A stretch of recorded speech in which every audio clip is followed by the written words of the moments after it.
It's time to accelerate. Hi, I'm your host, Andy Paul. Join me as I host conversations with the leading experts in sales, marketing, sales automation, sales process, leadership, management, training, coaching, any resource that I believe to help you accelerate the growth of your sales, your business, and most importantly, you. Hello, and welcome to Accelerate. I'm really excited to talk with my guest today. Joining me is Michael Bosworth. He's the founder of Michael Bosworth Leadership, and he's the author of some classic best-selling sales books, including Solution Selling, CustomerCentric Selling, and most recently, What Great Salespeople Do, The Science of Selling Through Emotional Connection, and the Power of Story. Mike, welcome to Accelerate. I'm happy to be here. Thank you, Andy. Well, thanks for joining me. So take a minute and introduce yourself for the people that don't know you already. Maybe tell us how you got your start in sales as well. Wow. Well, I'm old, so that could go a while. So you might have to give me the hook on this one. But, okay, I'll do that. I had a pretty unhappy childhood and ended up going into Vietnam or into the Army when I was 19, and I got out at 21 and went to college and went to Cal Poly Pomona. Majored in marketing and business management, and Xerox came on campus looking for an entry-level employee for one of their startup divisions, Xerox Computer Services. And Xerox Computer Services in 1969 invented cloud computing, and now it's 1972, and they have 50 local Los Angeles customers, including city governments like El Segundo and the city of Pasadena, and manufacturing companies and distribution companies, all hooked up via phone lines and dumb terminals to our central computer in Marina del Rey, California, where we had pre-developed business applications, general ledger, payables, receivables, payroll, inventory, and all that stuff. And they needed somebody on the help desk. And so the old adage used to be you get into a good company through the mailroom. Well, I got in through the help desk. And on that help desk, I ended up learning how all these functional job titles out there in our customer base, people processing accounts payable and people doing order processing and people planning production.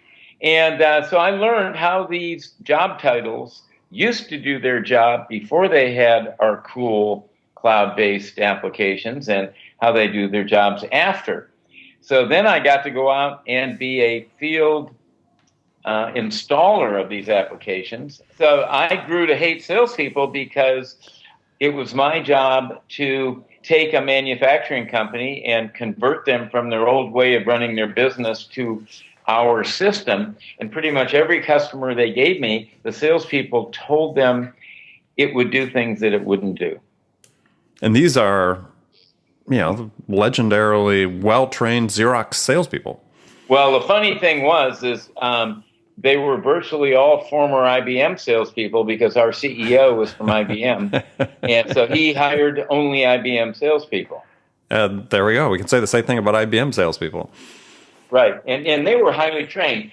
But when they came into Xerox Computer Services, they were trained, as we all were, with 6 weeks of product training. And basically that meant at the end of that 6 weeks, you had to demo every application. Right. So you couldn't go make a sales call or do anything until you could demo accounts payable, accounts receivable, MRP, whatever. And the problem with that was when they get out of product school, despite all that IBM training, sales training, they go out and meet a controller or a materials manager or a manufacturing manager, and all they really could say is, could I show you a demo of our product? So anyway, back to my story. After a year on the help desk and a year installing new clients, then they made me a farmer for 6 months. They gave me revenue responsibility for existing clients, and there, I had trouble with the salespeople because I'd go out and meet my new client, and they'd say, well, Mike, I got a problem with you guys right now. What the salesman told me this thing was going to cost $2,000 a month, and our bill is almost $4,000 a month. So again, I had more problems with traditional salespeople. And luckily, we knew enough, or I knew enough about how they used our product. And I'd say, well, all right, let's look into it. What was your inventory a year ago? What is it now? And typically it had dropped dramatically. So I said, so you're saving a ton of money on carrying costs there, right? And what were your collection days a year ago? Mm-hmm, what are they? Right? And so it wasn't too hard for me to help them see that they were gaining, that despite the bill being double what the salesperson said it was, they were, getting massive value from it. Right. All right. So then after 6 months of being a farmer, they came to me and said, Mike, we want you to be a salesperson. And I said, I had two answers, no and hell no. I said, I'm not that kind of a person. And plus my alcoholic father was a salesman and he never kept a job longer than 6 months. So I just wanted nothing to do with the whole idea of being a salesperson. And they came back about a week later and said, well, we understand your reluctance, but we think you'd really be good at it. And we want to reduce your risk. So we're going to give it to you in writing that you try sales for 6 months. And at the end of 6 months, if you hate it, you can have your old techie job back or your farmer job back, and you don't have to take a salary cut. So, any money you make is gravy. Yeah. And, great situation. Yeah, but Xerox wasn't taking much of a risk then, because back the soonest any newly hired ex-IBM salesperson made their first sale at Xerox Computer Services was 7 months. That was the record. So they weren't worried about, having to pay me too much money, right? When they made me that offer of you can keep your old salary for 6 months. So turns out, because of the knowledge I had of how all those different functional titles used our product, I could easily bump into any job title and I say, oh, you're the materials manager. Gee, I've been working with another materials manager for a year and a half. Can I share a story with you? 100% of the time I'd offer that pure story about another similar job title. They said, sure. And I could tell them a 90-second story that outlined the background of the guy. He majored in industrial engineering at Cal Poly, and then he went into manufacturing, and then he went into material control, and then he joined Apex. And so that's the background story. And then his struggle was everybody's mad at him as a materials manager. The CFO's mad at him because he's got way too much inventory. The VP of manufacturing's mad at him because he's missing the shipment schedule because the shortages in the production plan. And, he's having trouble with two different bills of materials, so he's having trouble with the engineers. His job is hell. That's the struggle in the story. Then I tell the turning point. When Ed discovered 18 months ago that Xerox now had a way to replan his entire manufacturing plant overnight versus the 2 to 3 weeks it used to take doing it manually, he decided to be an early adopter on an MRP system. Here we are 18 months later. His inventory turns used to be 1.9, and now they're approaching 6. Past due backlog has virtually been eliminated. 95% of the shipments are on time. But enough about me. Tell me what's going on here. And so that story filled my pipeline, and I sold more in the first 5 months on quota than anybody in the history of the company had sold in a full year. Well, that's a great segue to talk about your most recent book, which is about the importance of establishing emotional connection through story with your prospects. But as you know, Andy, back then, as a 28-year-old salesperson, I was doing it intuitively. And most great salespeople sell intuitively, which is why when they first get promoted to management, most of them crash and burn. And the struggle of pretty much every vice president of sales I've ever met is because they sold intuitively, they don't know how to coach their bottom 80%. Right. Right? So I've been spending my life ever since trying to codify and put framework around some of those things I did intuitively so we can teach it to the bottom 80%, because that's the holy grail of sales productivity improvement. is figure out what the best ones are doing and teach it to the rest. The issue, though, is I discovered in 2008 is that all that solution selling training and customer-centric training and all the other sales productivity methodologies, Miller, Hyman, and Holden, and power-based, and the complex sale, right. et cetera, despite all of that, in 2008, Sales Benchmark Index did a survey of 1,100 B2B sales forces and found that in 2008, 13% of the salespeople brought in 87% of the revenue. And when I saw that number, I felt like I'd been kicked in the stomach, because when I started solution selling in 1983, my mission was to help my clients lift the bottom 80%. And now I find out after all those years, it had gotten worse. The best had gotten better, and the worst had gotten worse. And why do you think that's the case? Well, that's a great question. My clients over the years gave me a clue, which my intellectual arrogance caused me to ignore. And the clue was, Mike, the top 20% love solution selling, but the bottom 80% quit using it within 2 weeks of the workshop. And when I finally figured out why in 2008, it was because I finally realized that the real difference between the top 20% or the top 13% and the rest of them is their EQ, their emotional intelligence, their ability to connect, their likability. Mm-hmm. It wasn't IQ. It wasn't the number of hours they worked in the week. It wasn't the number of proposals or cold calls. It was that intuitive ability to emotionally connect and build trust, or what we're calling EQ now, emotional intelligence. Right. And if you've ever looked at solution selling or customer-centric selling, the core to both those methodologies are we identify in advance all the people our salespeople are going to have intelligent conversations with by job title in advance. Materials managers, controllers, whatever.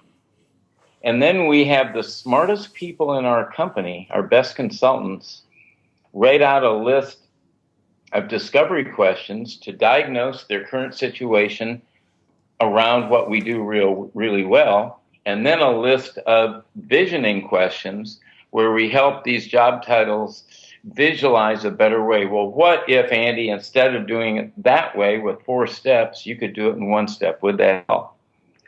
And so those questions were designed to help salespeople shrink that learning curve, that time to expertise. Because when you sell a complex product, there's typically, even for potential top 13% salespeople, if you're lucky enough to hire somebody with that kind of talent in a complex sales environment, they won't become a top 13% seller for probably 2 years.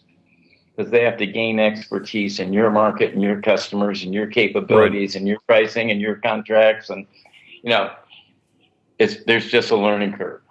Very interesting. So it's sort of interesting as you describe the situation. I mean, and I understand, because I'd written down a point you had made before is you talked about how, back when you had started at Xerox Computer Systems, that basically the reps were trained to say, hey, can I give you a demo of my system? Right. And we look what's happening sort of with this, especially in the software as a service space, but others that are really going all in on inside sales. You've got your sales development reps, basically selling the same thing as, hey, can I give you a demo of my product?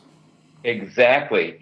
But what's interesting is the cloud is forcing companies, technology companies in particular, to finally talk to customers about how they're going to use the product versus watching a demo of how it works.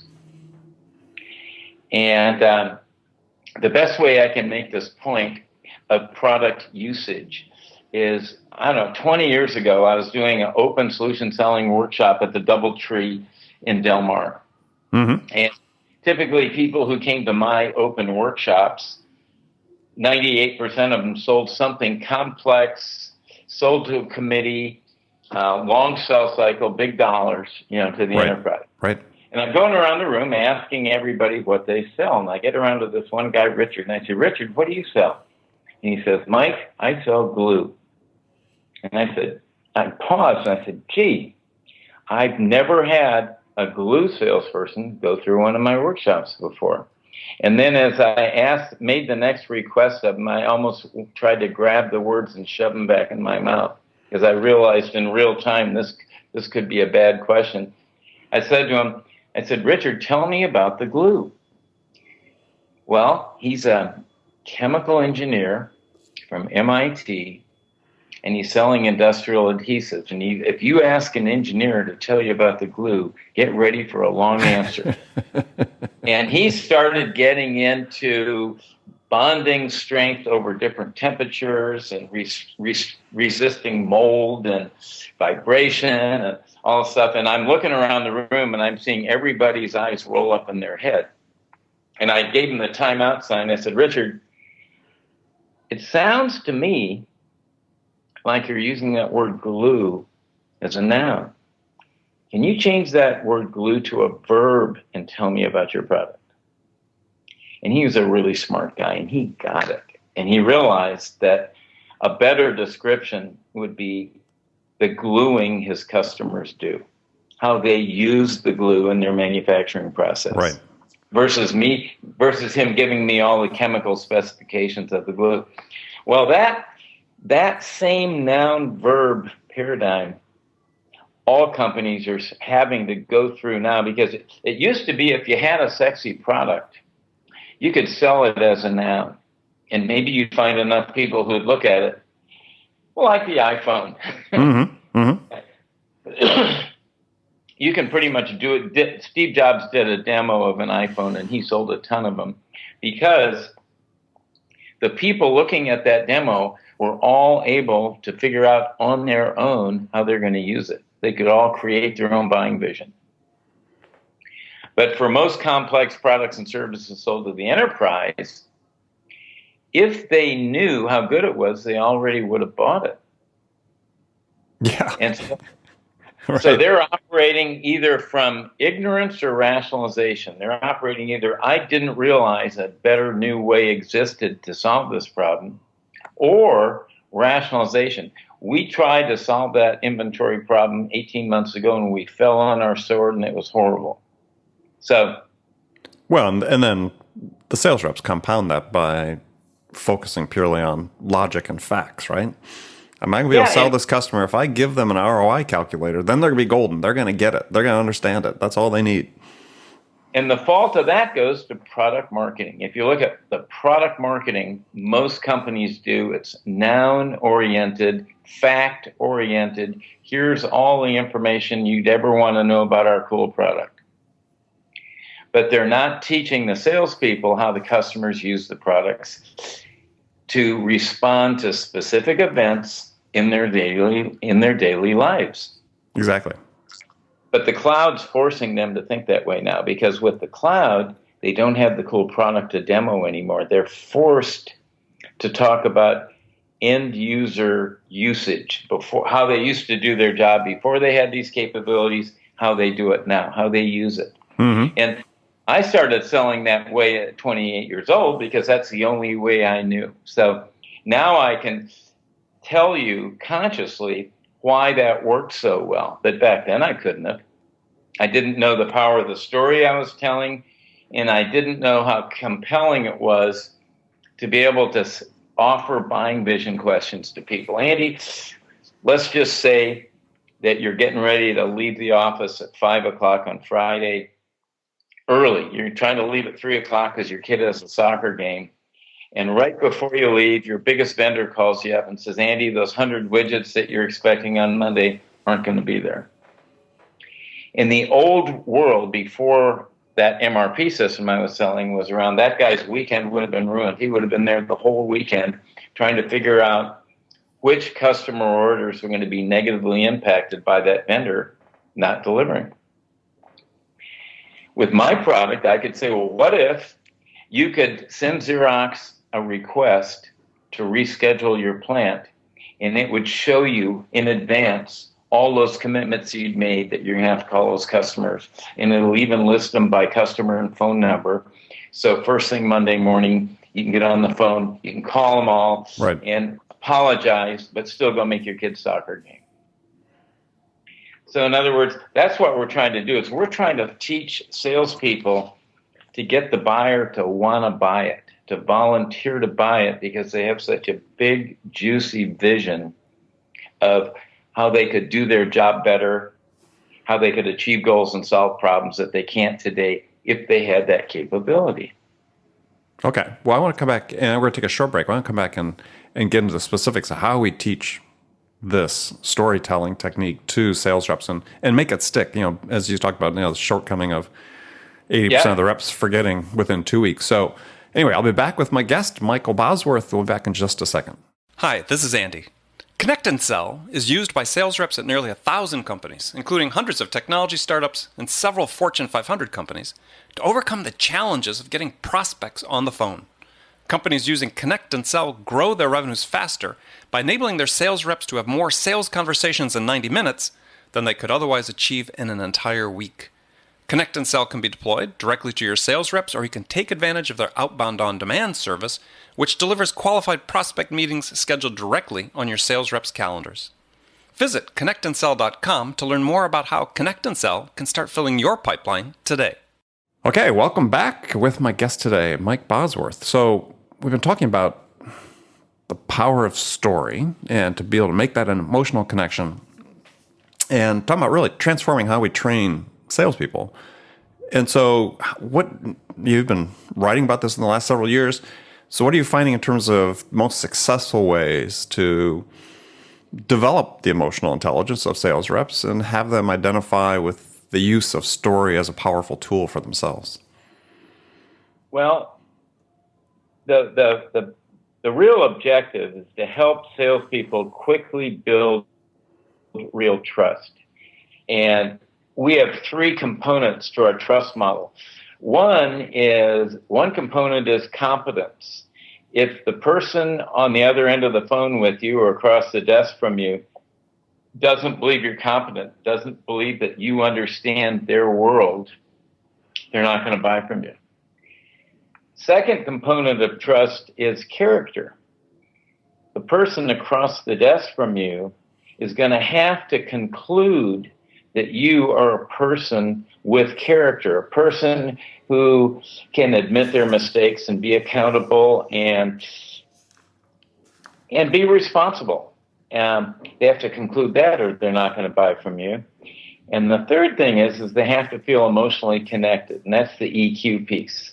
So in order to help salespeople complete that trust model with all their clients, we offer different types of stories. So there's two types of character stories we teach them. One is their Who Am I story, which is a 3-minute story about their own professional journey, some of the struggles and lessons along the way, so they conclude, gee, this person has character. We also have to teach them their company story, their organizational story, the who I represent story. And the real purpose of that story is to lead the customer, the prospect, the buyer to the conclusion that this person works for a company that has character, a company that keeps their commitments to their customers. We then have to teach them stories that will lead the buyer to the conclusion that they're competent, that they understand their job, their business, and how they do it without their product. And like that story I used to tell the materials manager when I was 28 years old. Right. Even though I was 28, that story led that materials manager to the conclusion that even though this guy, Mike Bosworth, is only 28, he's competent. He understands my job. Then the other piece, the real key, and this is the hardest thing to teach in our workshops, is what we call story tending or connective listening.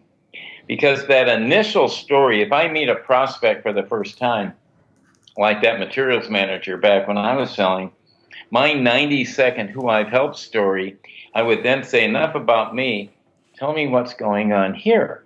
I knew that story was working well because they'd say, well, do you want to come in and see a plant tour? Let me take you around and show you everything.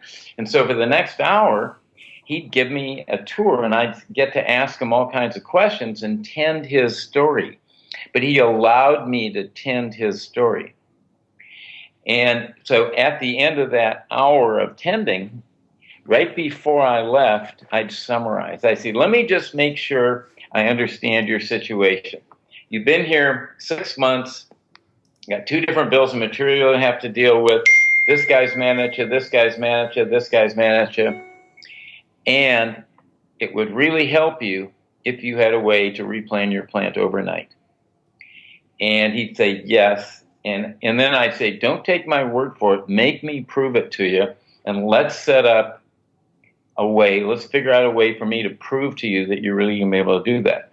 But that tending process of asking him the questions and then playing back his story, that's the hardest thing to teach. And so in our workshops, we're teaching people how to build and tell the 3 types of stories: the personal character story, the company character story, and the competence stories. And then we're spending over a half a day teaching them how to tend the other person's stories. And it's not tending facts. Tending facts is easy. Mm-hmm. It's tending the emotions of the other person. So if you told me, boy, it's really frustrating having 2 different bills of material, we would teach you in our workshop to say, oh, tell me about frustrating. Give me some examples. And we'd start to peel that frustrating onion, if you will. And by teaching salespeople to tend the emotions and the feelings of the buyer, that's where the true trust is earned. Does that make sense? Yeah. I mean, it's to some degree, you're starting to assume a coach role in that dimension with your buyer. Yeah, we are. And then, to make it stick, we have to teach sales managers to coach their salespeople in doing this connecting. And so we're teaching sales managers to debrief the sales calls by saying, so who'd you call on today? And he'd say, well, I met with this guy, Andy Paul. And I'd say, well, what's his job title? What's his struggle? What insight did you help him see? And what does he want us to prove to him? And I debrief that, and I say, all right, write that into an email, and I want to see that email before you send it to that guy. So we're teaching sales managers for 30 days after the workshop. They've, in essence, got to debrief every significant sales call where that seller was out there trying to build trust and connect.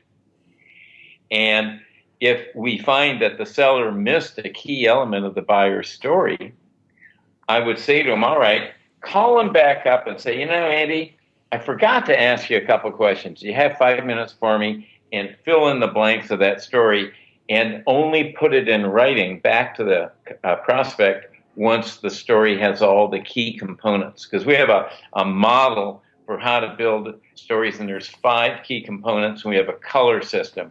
So the model has a setting, a complication, an aha moment, a turning point, a potential resolution, and a morale, if you will, or a moral, a classic story structure. Moral, yeah. So it's basically teaching salespeople that it's much better to offer insight to a potential buyer by telling him or her a story about one of their peers than for you as a salesperson to say to that buyer, I've got a much better way for you to do your job, and here's what you need to do. Because people hate being told what they need to do. Yet the more expertise most salespeople gain, the more they fall into the here's what you need to do conversations, which really turns buyers off. Oh, absolutely. Yeah, they stop listening. Mm-hmm. Because they gained expertise. Yeah. What happens, your expertise becomes your enemy when you're in sales. Yeah, if you're trying to make it about, at that point, you're making it about yourself instead of the buyer. Right. Yeah.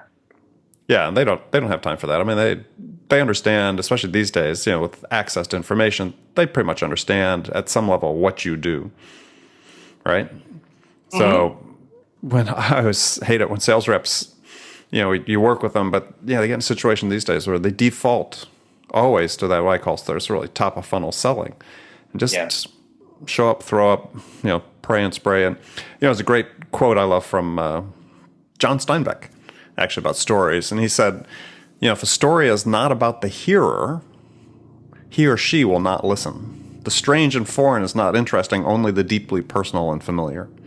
Yes. And I use that in my workshops with clients, and when I talk to people, clients and customers and their sales teams. That's the power of story. People want to hear about themselves. Would you send me that quote? Yeah, I will. I'd appreciate it. I'm going to use that quote too. I like that. Yeah, it's a great quote, John Steinbeck. So, I think it's from East of Eden. Actually, if you've read that book. So, well, good. Well, that's great. And for people who want to learn more, we're going to give Michael a chance here in just a few minutes to tell you where you can learn more about learning how to sell with a story and make that deep emotional connection with your prospects. But we're moving to the last segment of the show where I've got some standard questions I ask all my guests. And the first one is a hypothetical scenario where you, Mike Bosworth, play the leading role in that you've just been hired as a new sales manager a new sales leader at a company whose sales have stalled out, and the CEO desperately wants to get things unstuck and on the right track. So what two things could you do in your first week on the job that could have the biggest impact? I would want to develop a list. I'd interview all the people I could and find out I want to know the user buyer personas. I want a list of the people that our salespeople are going to have to be able to have intelligent conversations with about the usage of our product. Mm-hmm. So job title, and some of them are users, and some of them are buyers, and some of them are both. Right. And then the second thing is once I had that list, I would work with that company and say, all right, we need a really good 90-second killer story for each of those user buyer personas about real people and how they used to do their job before they had our product, and now how they do it now, and what are the results. Once I had that, I could teach those salespeople in 2.5 days how to go out and dramatically change their lives. Love it. Great answer. Love it. Great answer. All right. Well, good. So a couple of rapid fire questions for you. You can give me one-word answers or you can elaborate if you wish. The first one is, when you, Mike Bosworth, are out selling your services, what's your most powerful sales attribute? I think my own most powerful sales attribute is the experiences I've had in helping other vice presidents of sales dramatically improve productivity. So your track record. My track record, yeah. Yep. Yeah. Who's your sales role model? My sales role model was Jim Campbell, who was a former IBMer, and he was the one who was Ross Perot's boss at IBM. He's the founder of Xerox Computer Services, and he was the best salesperson I ever knew or watched in my life. He was magic. Yeah, I think hopefully we all have had somebody like that in our lives that we were able to learn from. Yeah. So besides one of your own books, what's one book every salesperson should read? I like Daniel Pink's book, To Sell Is Human, because too many people today still, their skin crawls when they think about being sold something. And Daniel Pink's book makes it about influence. And any human being who is in a position to want to influence another human being, guess what? You're in sales. Yeah. And influence is pull, where persuasion is push. Right. And most people don't like being pushed, but they love being pulled. And as he said in his book, fully 3/4 of white-collar workers in America believe that influencing others is part of their role. Yeah. Well, how about being a parent of teenagers and trying to influence them not to text while they drive? Yeah, no kidding, right? Yeah. All right, last question for you is this is a tough question of the day is what music's on your playlist right now? Prince. Which one? Prince. Okay. He passed away a few days ago. Oh, And, yeah. I was saying there. I think you had said something else. Oh, Prince. Yeah, absolutely. and I was a fan, and I have a short Prince story. 10 years ago, when my sons were 26 and 29, they're now 36 and 39, I kind of twisted their arm and got them both to go to a Prince concert with me. And the only reason they went is because they knew Dad really wanted to see it. And, they kind of came to accommodate me. They weren't Prince fans. And halfway through that concert, I looked at their faces, and their jaws were dropped. Yeah. They were so blown away by the talent of Prince. Right. And his ability to, most people when they play electric guitar, their faces all scrunch up and they look kind of funny. Prince, when you watch video of him, no one looked cooler playing electric guitar in the whole history of the universe than Prince. He was amazing. And he could dance and write, and I think he was a genius. And so I'm ODing on Prince right now. Yeah, me too. I found myself singing Purple Rain to myself all weekend. Yeah, there's a great, if you just get a chance to see Springsteen singing that at his concert this past weekend on YouTube. Great video to watch, really. Yeah. Moving version of Purple Rain. Yeah. Well, good. Well, Mike, thanks for joining me. So tell folks how they can find out more about you. Well, the easiest way is just go to mikebosworth.com and, you can see the book. And you will also see on our website that 2 times a year, I do a public Story Seekers workshop where anybody can come to on a onesie-twosie basis. I do my January open workshop in Southern California in San Diego. And I do my midsummer one in July in the Pacific Northwest. And this July 19 through 21, I'm doing a public Story Seekers workshop on Orcas Island. Details on our website. I'd love to have you for 2.5 days and transform the way you connect with people. Excellent. Great information. Well, again, thanks for being on the show. And people who are listening, remember, make it a part of your day every day to deliberately learn something new to help you accelerate your success. And one easy way to do that is to make this podcast Accelerate a part of your daily routine, whether you listen on your commute, in the gym, or as part of your morning sales meeting. That way you won't miss any of my conversations with top business experts like my guest today, Michael Bosworth, who shared his expertise about how to accelerate the growth of your business. So thanks for joining me. And until next time, this is Andy Paul. Good selling, everyone. Thanks for listening to the show. If you like what you heard and want to make sure you don't miss any upcoming episodes, please subscribe to this podcast on iTunes or Stitcher.com. For more information about today's guest, visit my website at andypaul.com.